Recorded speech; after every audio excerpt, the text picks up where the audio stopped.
Hey everyone, Tina Swithin, One Mom's Battle, and author of Divorcing a Narcissist.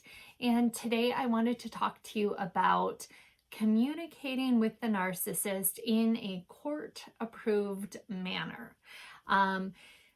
So much of this battle, when you first fall, I equate it to Alice in Wonderland, almost where you fall down this black hole, you land with a huge thud, and you're shell shocked, and there are all these bizarre creatures around you, aka family court professionals.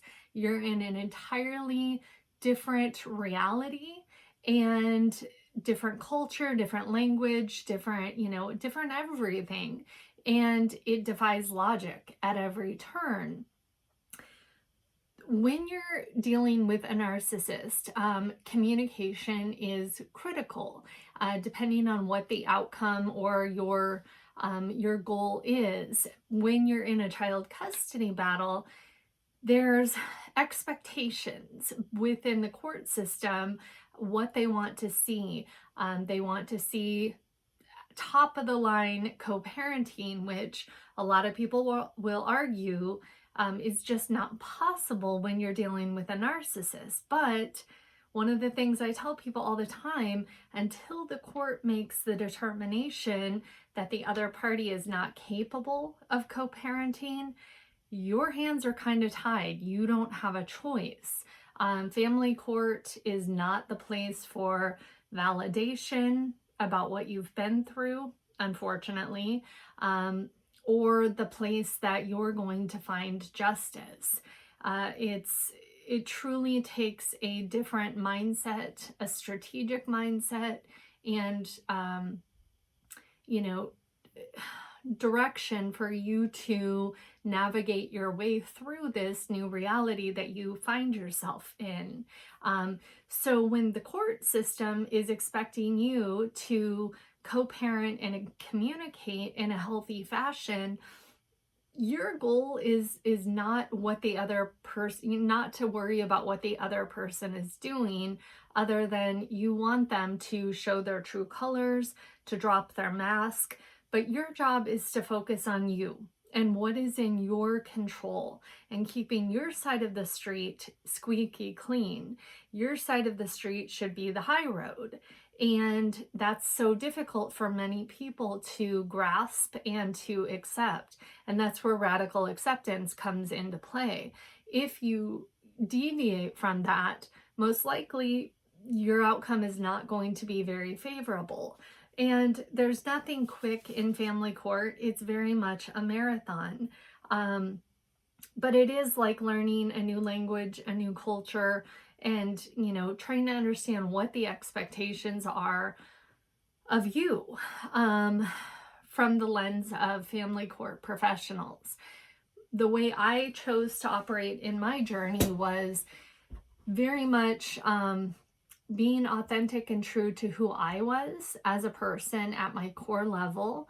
I am a polite, kind, courteous person, and not worrying so much about what the other side of that coin looks like. So focusing on what is in my control, and what I put in writing is very much in my control. Everything I put in writing is not for my ex-husband, it's for the family court system. And one of the things that at One Mom's Battle we have compiled is a list of 50 canned responses.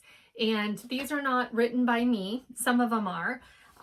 These are not intended to be legal advice. Ultimately, your attorney is your voice and your advocate in the family court system. And so if you're going to implement any type of strategy or communication style, you want to make sure your attorney is on board with that.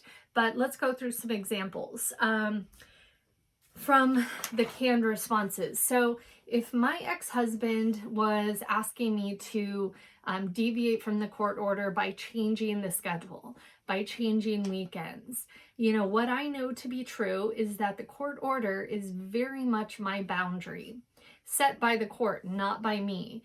And if I want ground to stand on to go into court and hold him accountable for violations of the court order, I need to make sure, once again, my side of the street is very clean. And so if I received an email from Seth saying, Tina, can you change weekends with me? My response would be, I look forward to getting to a place in our co-parenting relationship where we can negotiate things like this. For the time being, I intend to follow the court order issued by Judge Perry.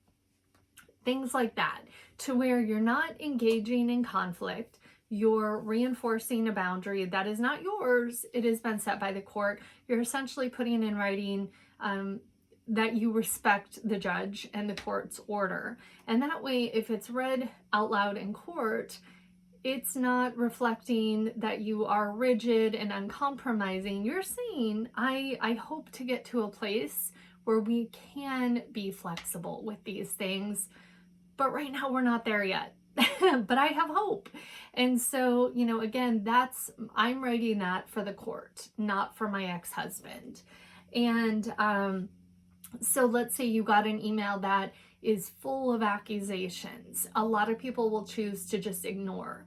I'm not of that mindset, because for me, if I leave an email like that just hanging without a response, it could be interpreted as a sign of guilt.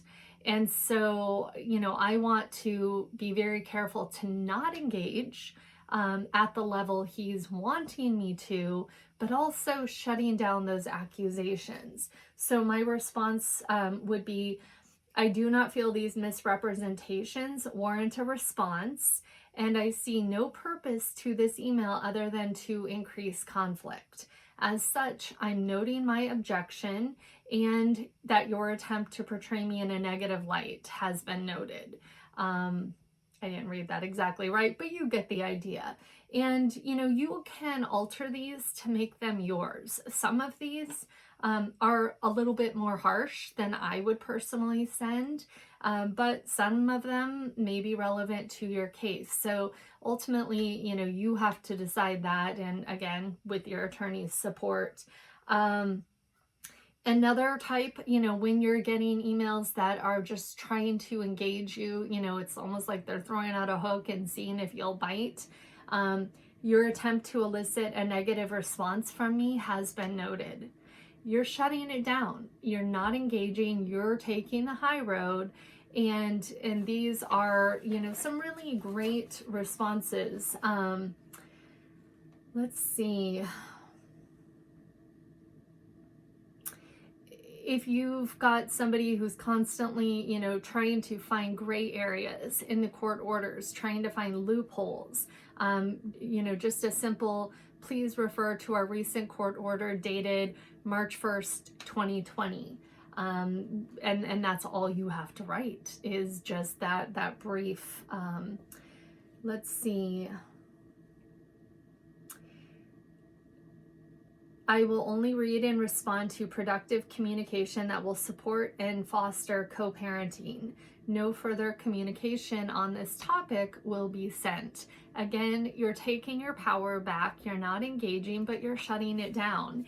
And if you've watched any of my other YouTube videos and heard me talk about Yellow Rock communication, one of the things that we are all taught when dealing with a narcissist or a sociopath is gray rock. So your communication style should be as boring as a gray rock. But in a child custody situation, that can hurt you in court because you appear rigid and uncompromising, and you appear to be part of the conflict.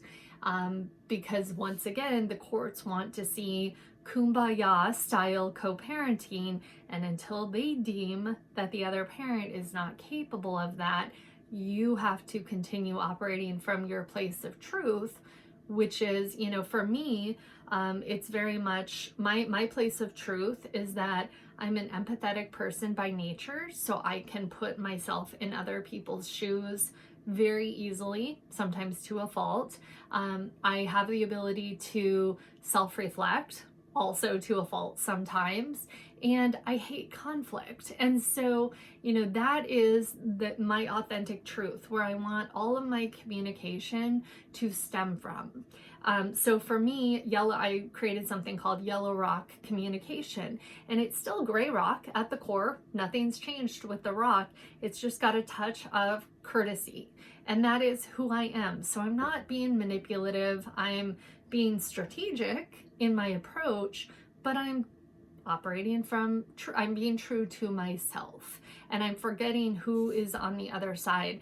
My mentality through so much of my court battle was pretending, when it came to communication, that I had the best co-parent anyone has ever seen. And until the courts deem that's incorrect, that was my mode of operation.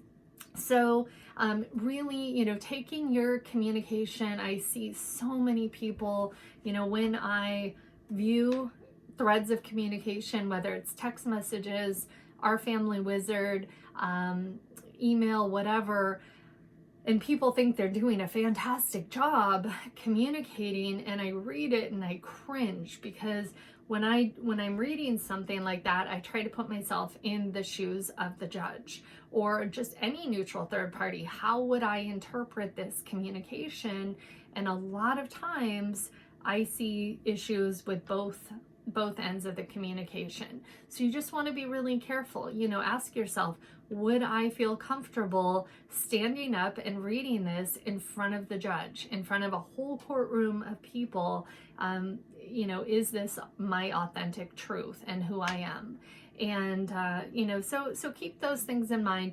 If you are struggling with communication and being strategic in your communication, I do offer online courses, and one of them is Understanding the Language of the Narcissist and Strategic Communication. If you go to the One Mom's Battle website and click online courses, I run several courses every single month. They repeat every month. I do them live time. But if you aren't actually able to physically be present online during my live session, you'll get a link so you can watch it as many times as you want afterwards, as long as you've registered in advance. So I hope to see you at one of my future courses, and take care. Make sure you have subscribed to our YouTube channel. I will go ahead and post the link to the One Mom's Battle canned responses that you can, it does say copyright, but I give you permission to print it, and I give you permission to share it, because we're all in this together. We're all trying to navigate this, and it's not an easy path. So take care and make sure you're subscribed.